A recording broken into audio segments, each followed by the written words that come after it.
플랜 앤드 엑시큐트 코드 생성 완벽 가이드에 오신 것을 환영합니다. 이 영상에서는 LLM이 복잡한 요구사항을 단계별로 분해하고 순차적으로 코드를 생성하는 플랜 앤드 엑시큐트 패턴을 실무 중심으로 배웁니다. 초급 개발자도 쉽게 이해할 수 있도록 스토리텔링과 비유로 풀어서 설명하겠습니다. 지금부터 함께 시작해볼까요? 이번 영상의 목차입니다. 첫째, 복잡한 요구사항 분해하기에서는 큰 프로젝트를 작은 태스크로 나누는 방법을 배웁니다. 둘째, 단계별 구현 계획 수립에서는 분해한 태스크를 어떤 순서로 구현할지 계획합니다. 셋째, 순차적 코드 생성과 통합에서는 계획대로 코드를 생성하고 통합하는 과정을 살펴봅니다. 넷째, 중간 검증과 수정에서는 각 단계마다 검증하고 문제를 조기에 발견하는 방법을 배웁니다. 다섯째와 여섯째는 실전 실습으로 멀티 파일 프로젝트 생성기와 터도 앱 완전 자동화를 직접 만들어 봅니다. 나머지 섹션에서는 요구사항 분해의 핵심 원리, 의존성 분석, 코드 생성 전략, 그리고 통합 및 테스트 자동화까지 심화 내용을 다룹니다. 복잡한 요구사항 분해하기입니다. 어느 날 김개발 씨가 팀장님께 터도 앱을 만들어달라는 업무를 받았습니다. 백엔드도 있고 프론트엔드도 있고 데이터베이스도 연결해야 한다고 합니다. 김개발 씨는 막막했죠. 어디서부터 시작해야 할까요? 이럴 때 필요한 것이 바로 요구사항 분해입니다. 큰 프로젝트를 관리 가능한 작은 태스크로 쪼개는 과정이죠. 마치 큰 퍼즐을 작은 조각으로 나누는 것처럼 전체 프로젝트를 체계적으로 접근할 수 있게 해줍니다. 핵심은 세 가지입니다. 첫째, 메인 목표를 파악합니다. 둘째, 하위 태스크로 분해합니다. 셋째, 각 태스크의 의존성을 파악합니다. 이 세 단계만 제대로 이해하면 어떤 복잡한 프로젝트도 체계적으로 접근할 수 있습니다. 요구사항 분해가 왜 필요할까요? 김개발 씨는 입사 6개월 차 주니어 개발자입니다. 팀장님께 터도 앱을 만들어달라는 큰 프로젝트를 맡았습니다. 사용자 인증도 있어야 하고, 할 일을 추가하고 수정하고 삭제할 수 있어야 하고, 데이터베이스도 연결해야 합니다. 처음에는 막막했습니다. 어디서부터 손을 대야 할지, 무엇을 먼저 해야 할지 감이 오지 않았죠. 그때 선배 개발자 박시니어 씨가 다가와서 말했습니다. 요구사항 분해부터 시작해보라고요. 큰 문제를 작은 문제로 나누는 거라고 설명해 주었습니다. 이처럼 체계적인 접근이 필요한 이유는 명확합니다. 프로젝트 범위를 명확하게 파악할 수 있고 팀 협업을 효율적으로 할 수 있기 때문입니다. 요구사항 분해의 장점을 살펴보겠습니다. 첫째, 전체 프로젝트의 범위를 명확하게 파악할 수 있습니다. 무엇을 해야 하고 무엇을 하지 말아야 하는지 경계가 분명해집니다. 둘째, 어떤 작업을 먼저 해야 하는지 우선순위를 정할 수 있습니다. 의존성을 고려하여 효율적인 순서로 작업을 진행할 수 있죠. 셋째, 팀원들과 협업할 때 역할 분담이 명확해집니다. 누가 무엇을 담당할지, 언제까지 완료해야 하는지 모두가 이해할 수 있습니다. 넷째, 진행 상황을 추적하기 쉬워집니다. 전체 프로젝트 중 몇 %가 완료되었는지 한눈에 파악할 수 있습니다. 이런 장점들 덕분에 많은 기업에서 요구사항 분해를 적극적으로 활용하고 있습니다. 적절한 분해 크기는 어떻게 결정할까요? 많은 초보 개발자들이 여기서 실수를 합니다. 너무 작게 쪼개면 관리할 태스크가 수백 개가 되어 오히려 복잡해집니다. 예를 들어 함수 하나 만드는 것까지 별도 태스크로 만들면 관리 비용이 너무 커집니다. 반대로 너무 크게 남기면 분해의 의미가 없어집니다. 백엔드 전체를 하나의 태스크로 만들면 진행 상황을 파악하기 어렵죠. 그렇다면 적절한 크기는 무엇일까요? 일반적으로 하루에서 일주일 정도 작업할 수 있는 크기가 적절합니다. 이 정도 크기면 관리하기도 쉽고 진행 상황을 확인하기도 좋습니다. 실전 팁을 하나 드리자면 각 태스크는 1일에서 7일 안에 완료할 수 있는 크기로 나누는 것이 좋습니다. 단계별 구현 계획 수립에 대해 알아보겠습니다. 요구사항을 분해했다면 이제 어떤 순서로 구현할지 계획해야 합니다. 이것이 바로 실행계획 수립 단계입니다. 분해한 태스크들을 어떤 순서로 구현할지 결정하는 과정이죠. 여기서 가장 중요한 것은 의존성입니다. 어떤 작업이 완료되어야 다른 작업을 시작할 수 있는지 파악해야 합니다.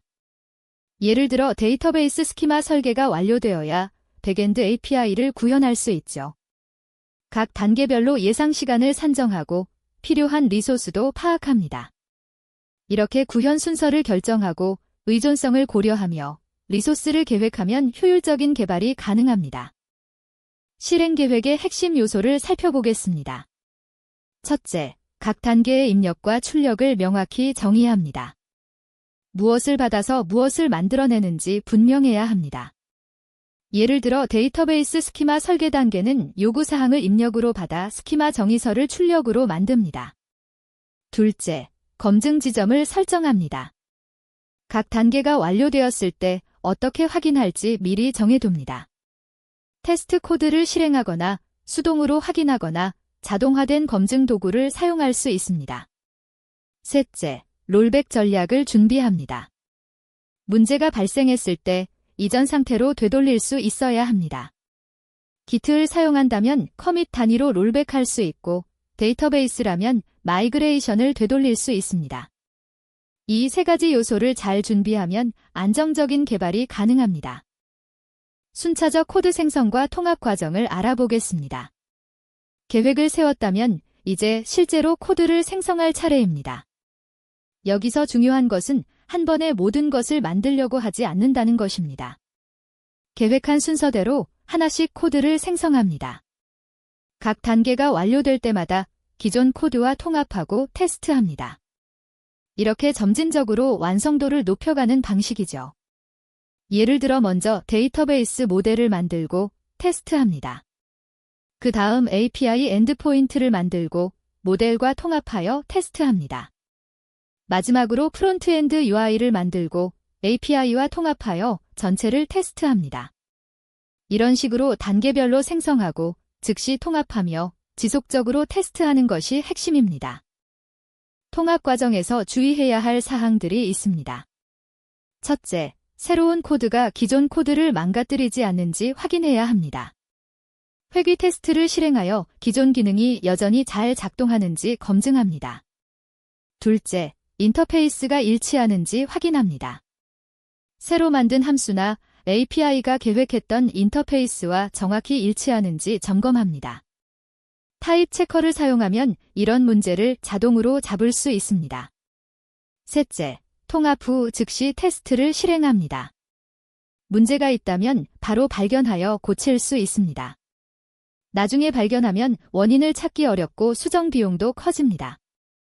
이 세 가지만 잘 지켜도 통합 과정에서 발생하는 대부분의 문제를 예방할 수 있습니다. 중간 검증과 수정은 플랜 앤드 엑시큐트 패턴의 핵심입니다. 각 단계가 완료될 때마다 검증을 수행합니다. 예상과 다른 결과가 나오면 즉시 수정하죠. 왜 중간 검증이 중요할까요? 최종 단계까지 가서 문제를 발견하면 어디서부터 잘못되었는지 찾기 어렵습니다. 하지만 각 단계마다 검증하면 문제의 범위를 좁힐 수 있습니다. 방금 작성한 코드에만 문제가 있다는 것을 알 수 있으니 디버깅이 훨씬 쉬워집니다. 또한 조기에 문제를 발견하면 수정 비용이 적습니다. 나중에 발견하면 많은 코드를 수정해야 하지만 초반에 발견하면 작은 부분만 고치면 됩니다. 단계별로 검증하고 즉시 수정하며 조기에 문제를 발견하는 것이 효율적인 개발의 비결입니다. 검증을 자동화하는 방법을 알아보겠습니다. 수동 검증은 시간이 오래 걸리고 실수하기 쉽습니다. 사람이 매번 확인하다 보면 빼먹는 부분이 생기기 마련이죠. 반면 자동화된 테스트를 작성하면 각 단계를 빠르고 정확하게 검증할 수 있습니다. 유닛 테스트로 개별 함수를 검증하고 통합 테스트로 여러 컴포넌트의 상호작용을 검증합니다. E2E 테스트로 전체 시스템을 사용자 관점에서 검증할 수도 있습니다. CI/CD 파이프라인에 이런 테스트들을 연결하면 코드를 푸시할 때마다 자동으로 검증이 실행됩니다. 문제가 있으면 즉시 알림을 받을 수 있죠.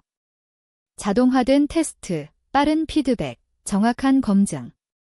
이 세 가지가 검증 자동화의 핵심 이점입니다. 실습 첫 번째, 멀티 파일 프로젝트 생성기를 만들어 보겠습니다. 실무에서는 여러 파일로 구성된 프로젝트를 자주 만듭니다.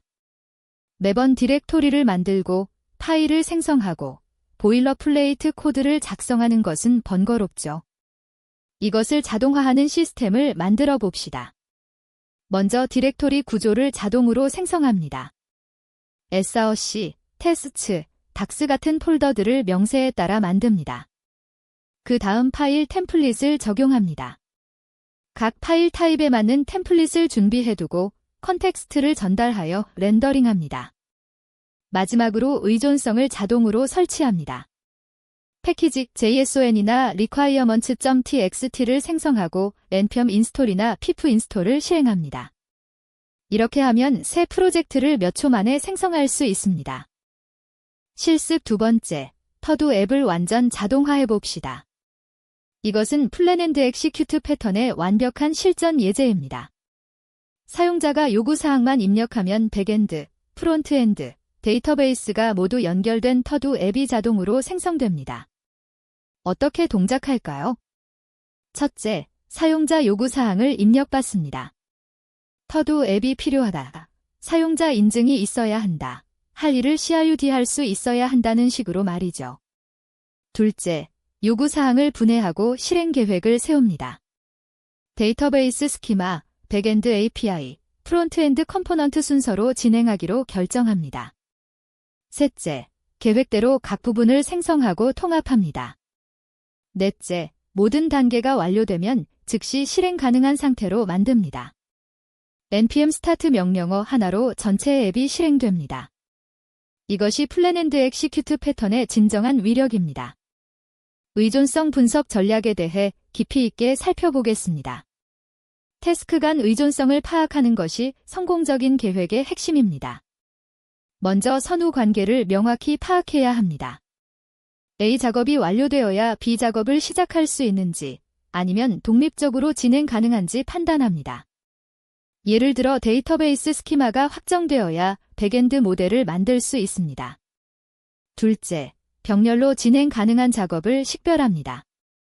프론트엔드 UI 스케치와 백엔드 API 설계는 동시에 진행할 수 있죠. 병렬 작업을 찾으면 전체 개발 기간을 단축할 수 있습니다. 셋째, 크리티컬 패스를 찾습니다. 전체 프로젝트에서 가장 오래 걸리는 경로가 무엇인지 파악하면 어디에 리소스를 집중해야 할지 알 수 있습니다.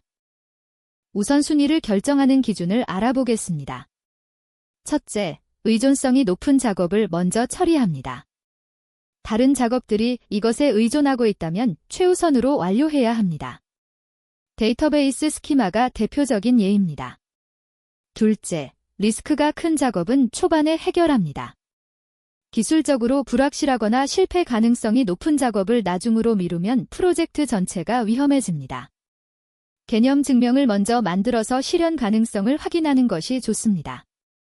셋째, 빠른 피드백이 필요한 작업을 우선합니다. 사용자에게 빨리 보여줘야 하는 기능이나 팀원들의 의견이 필요한 부분은 일찍 완성하는 것이 좋습니다. 이런 기준으로 우선순위를 정하면 효율적이고 안전한 개발이 가능합니다. 효과적인 코드 생성 전략을 살펴보겠습니다. 첫째, 인터페이스를 먼저 정의하고 구현은 나중에 합니다. 함수 시그니처, API 엔드포인트, 클래스 구조 같은 인터페이스를 먼저 확정하면 팀원들이 병렬로 작업할 수 있습니다. 구현 세부 사항은 나중에 채워 넣으면 됩니다. 둘째, 테스트 코드를 먼저 작성하는 TDD 방식을 활용합니다. 원하는 동작을 테스트로 정의하고 테스트를 통과하는 코드를 작성합니다. 이렇게 하면 명세가 명확해지고 리팩토링도 안전하게 할 수 있습니다. 셋째, 점진적으로 기능을 추가합니다.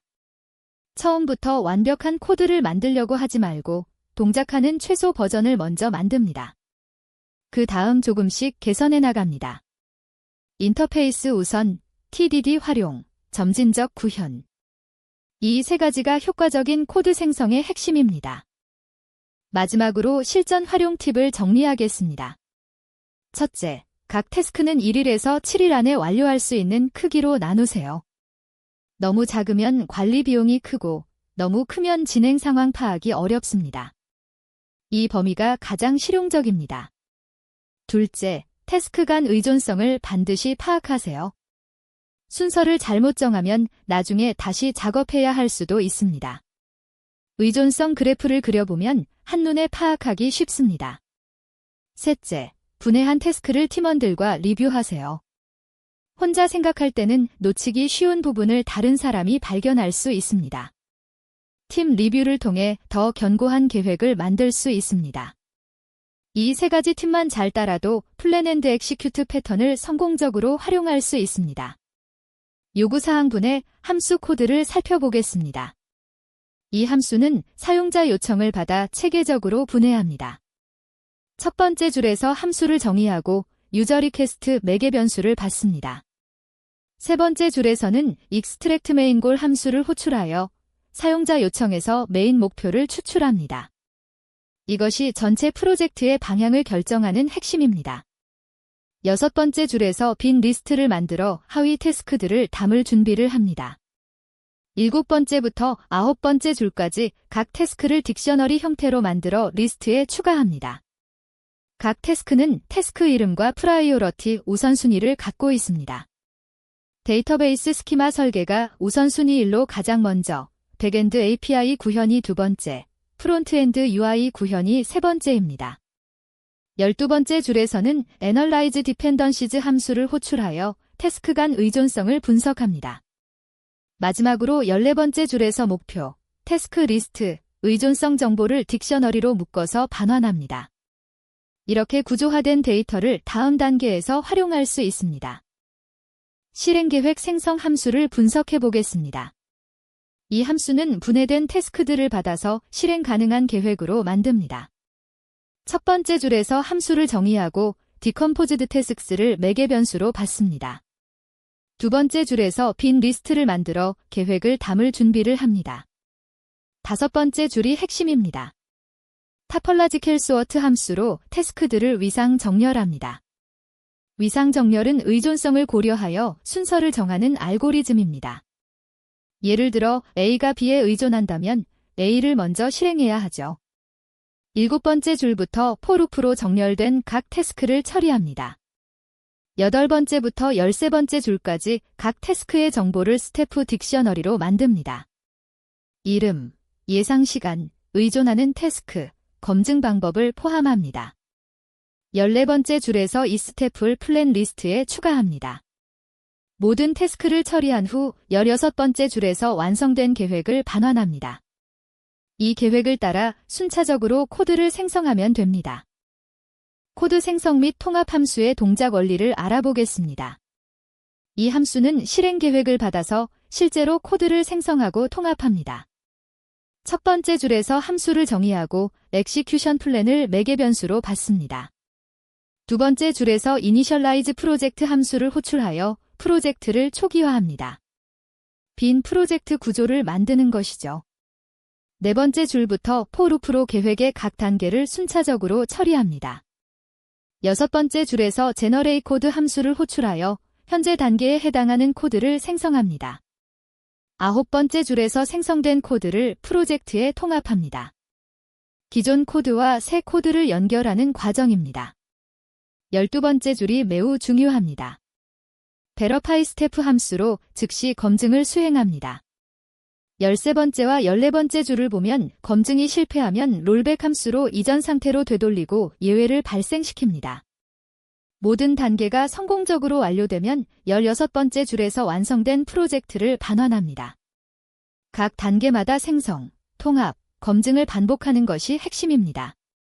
멀티 파일 프로젝트 생성기의 구현을 살펴보겠습니다. 이 함수는 프로젝트 명세를 받아 전체 프로젝트를 자동으로 생성합니다. 첫 번째 줄에서 함수를 정의하고 프로젝트 스펙 매개 변수를 받습니다. 프로젝트 명세에는 어떤 디렉토리와 파일이 필요한지 정의되어 있습니다. 세 번째 줄에서 파워스 프로젝트 스트럭처 함수로 명세를 파싱하여 구조 정보를 추출합니다. 다섯 번째와 여섯 번째 줄에서 포루프로 각 디렉토리를 생성합니다. OS, makedoes 함수를 사용하고 exist ok를 true로 설정하여 이미 존재하는 디렉토리는 건너뜁니다. 9번째 줄부터 각 파일을 생성하는 과정입니다. 10번째 줄에서 파일 타입에 맞는 템플릿을 로드합니다. 예를 들어 파이썬 파일이면 파이썬 템플릿, 리액트 컴포넌트면 리액트 템플릿을 가져옵니다. 11번째 줄에서 템플릿을 렌더링합니다. 컨텍스트 정보를 전달하여 변수를 채워 넣는 것이죠. 12번째 줄에서 렌더링된 내용을 실제 파일로 작성합니다. 15번째 줄에서 인스톨 디펜던시즈 함수를 호출하여 프로젝트에 필요한 의존성을 자동으로 설치합니다. npm이나 pip 같은 패키지 매니저를 사용합니다. 마지막 17번째 줄에서 성공 메시지를 반환합니다. 이렇게 하면 몇 초 만에 완전한 프로젝트 구조가 만들어집니다. 플랜 앤드 엑시큐트 코드 생성 완벽 가이드를 마치겠습니다. 오늘 배운 내용을 정리해볼까요? 복잡한 요구사항을 작은 태스크로 분해하고 의존성을 고려하여 실행 계획을 세우고 단계별로 코드를 생성하며 즉시 통합하고 검증하는 과정을 배웠습니다. 이 패턴을 사용하면 어떤 복잡한 프로젝트도 체계적으로 접근할 수 있습니다. 실제 프로젝트에 적용해보면서 여러분만의 노하우를 쌓아가시기 바랍니다. 더 자세한 내용은 www.codec.kr에서 확인하실 수 있습니다. 시청해주셔서 감사합니다.